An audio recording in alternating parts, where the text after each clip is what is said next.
Hello everyone. Today we gonna talk about head injury. So head injury क्या होती है, कौन कौन से सिम्टम्स अपीयर होते हैं हेड इंजरी में, कितने टाइप की हेड इंजरी होती है, मैकेनिकल कौन से टाइप की हेड इंजरी होती है, डायग्नोस्टिक टेस्ट क्या होते हैं, ट्रीटमेंट क्या होते हैं ऐसे कंडीशन में, इसके बारे में आज हम पढ़ने वाले हैं। ओके, तो starting with definition. Head injury क्या होता है? किसी भी ट्रोमैटिक एक्ट के बाद या ट्रोमैटिक इंजरी के बाद अगर पेशेंट का स्कैल्प, स्कल या ब्रेन अफेक्टेड होता है, वहां इंजरी हो जाती है, जिसकी वजह से फंक्शनल डिस्टरबेंस होने लगता है, यानी पेशेंट का जो ब्रेन है वो प्रॉपर वर्क ना करे, या स्ट्रक्चरल इम्पेयरमेंट होने लगता है, यानी फ्रैक्चर हो गया, वुंड हो गया, किसी भी टाइप का डैमेज हो गया। अगर ये सारी चीजें जनरेट होती हैं, क्रिएट होती हैं, तो उस कंडीशन को हम हेड इंजरी बोलते हैं। यानी हेड इंजरी बेसिकली क्या होता है? किसी भी कंडीशन की वजह से जब पेशेंट का स्कैल्प, स्कल या ब्रेन अफेक्टेड होता है, या तीनों में से कोई एक अफेक्टेड होता है या दो अफेक्टेड होता है, तो उस कंडीशन को हम हेड इंजरी बोलते हैं। ओके, हेड इंजरी की वजह से एक कॉमन कंडीशन देखने को मिलती है, जिसमें हमें देखने को मिलता है इंक्रीज आईसीपी। आईसीपी का फुल फॉर्म होता है इंट्राक्रेनियल प्रेशर। ओके, तो यहाँ पे क्या होगा, जब भी इंजरी होगी पेशेंट में, अगर ओपन इंजरी हो रही है, तो उस कंडीशन में मोस्ट प्रोबेबली क्या होता है कि जहां पे इंजरी हो रही है वहां पे स्वेलिंग होगी। अगर ब्रेन में इंजरी हो रही है तो ब्रेन में भी स्वेलिंग होगी, और स्वेलिंग की वजह से ब्रेन का साइज जो होगा बढ़ेगा। स्वेलिंग की वजह से साइज बढ़ेगा। ऐसा नहीं है कि सेल और नंबर में सेल नंबर में इंक्रीज होगा, स्वेलिंग की वजह से साइज बढ़ेगा, जिसकी वजह से जो क्रेनियल कैविटी का जो प्रेशर है वो इंक्रीज हो जाएगा। स्वेलिंग की वजह से ब्रेन एक प्रेशर जनरेट करेगा, जो जिसको हम इंक्रीज आईसीपी से जानते हैं, जिसकी वजह से पेशेंट को सिवियर टाइप का पेन होगा। सो हेड इंजरी बेसिकली क्या होती है? Head injury nothing but it is a injury in scalp, brain और स्कल। और ये सारी जो इंजरी होती है, इसकी वजह से अगर किसी टाइप का स्ट्रक्चरल एबनॉर्मेलिटी हो रही है या फिर फंक्शनल एबनॉर्मेलिटी हो रही है, तो उस कंडीशन को हम हेड इंजरी बोलेंगे। क्लियर?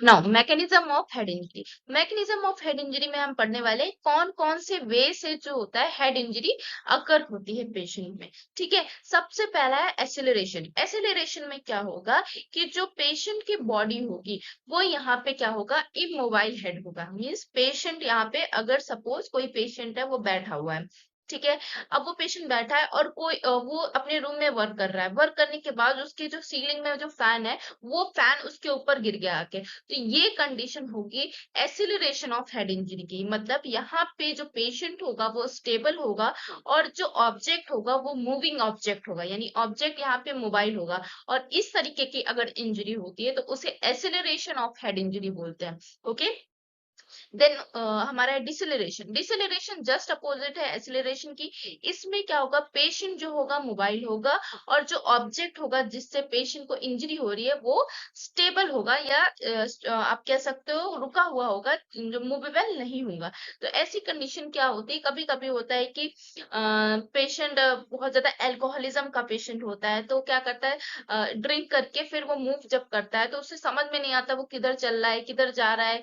तो इस वजह से वो कभी दीवार में लड़ जाता है, कभी एक्सीडेंट हो जाता है, कभी पेड़ से टकरा जाता है।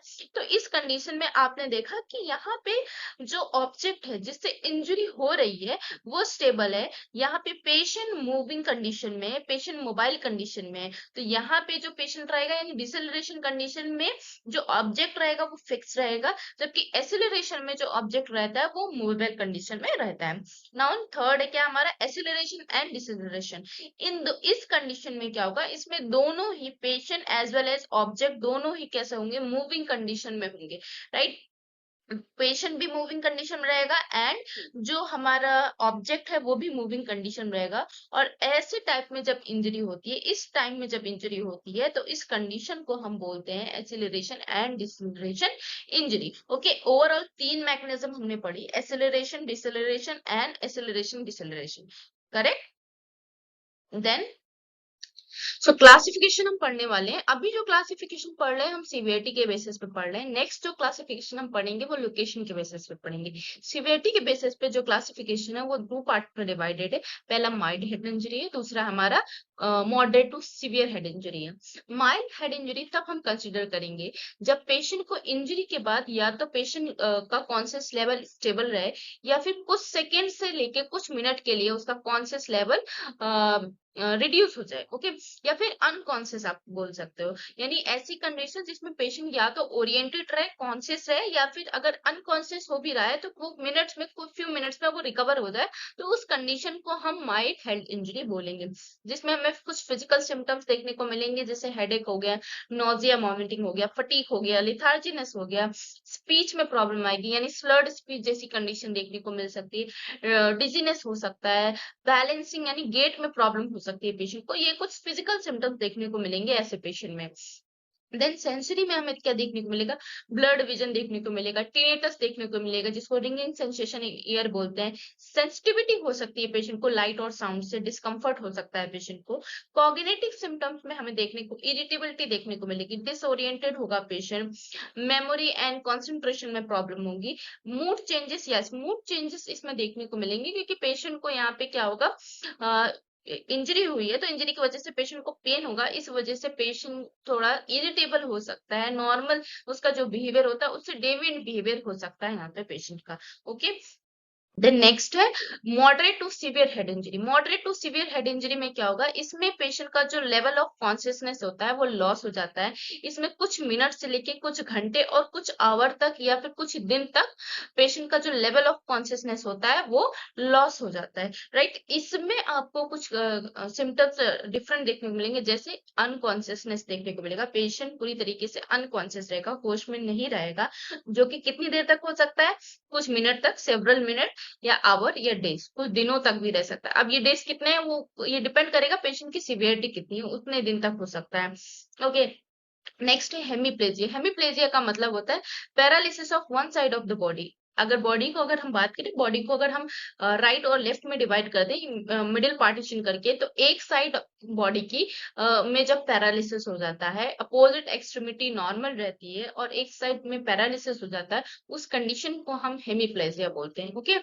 देन डिप्रेशन हो सकता है पेशेंट को, ऑफकोर्स अगर सीवियर ब्रेन इंजरी हुआ है, हेड इंजरी हुआ है और ब्रेन पैथोलॉजी कोई है तो डिप्रेशन जैसी कंडीशन जनरेट हो सकती है। देन नेक्रोसिस हो सकता है, ब्लड लॉस, अगर हेमरेज की कंडीशन हुआ है तो वहाँ नेक्रोसिस हो सकता है, सीजर की कंडीशन भी जनरेट हो सकती है पेशेंट में, देन वर्टिगो जैसी भी कंडीशन जनरेट हो सकती है। तो ये सारे जो सिम्टम्स हम पढ़ रहे हैं ये किसमें पढ़ रहे हैं, हम moderate to severe head injury में, ओके। अभी हम ओवरऑल सिम्टम्स भी पढ़ेंगे कि ओवरऑल हेड इंजरी में कौन कौन से सिम्टम्स आते हैं। अभी हमने मॉडरेट और सीवियर, मॉडरेट टू सीवियर और माइल्ड केस में सिम्टम्स देखे हैं, ओके। नेक्स्ट क्या है, type of head injury.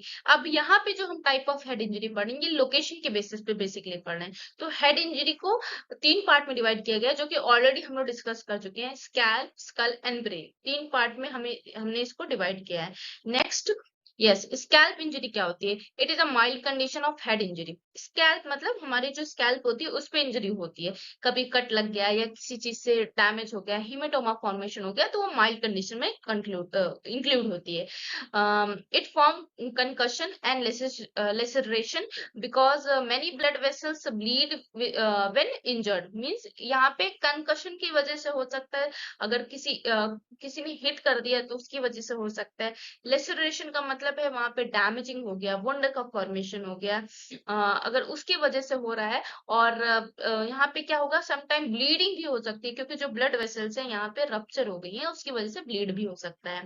Then है स्कल इंजरी। स्कल इंजरी में आपको पता है कि हमारे यहाँ पे स्कल में इंजरी होगी, और स्कल एक बोन होता है, तो बोन में जो इंजरी होगी वो उसको हम फ्रैक्चर बोलते हैं। तो यहाँ पे जो होगा बेसिकली स्कल में फ्रैक्चर होगा, किसी भी ट्रोमेटिक कंडीशन की वजह से फ्रैक्चर हो रहा है। तो यानी अगर स्कल फ्रैक्चर हो रहा है यानी स्कैल्प में भी इंजरी हुई है, राइट।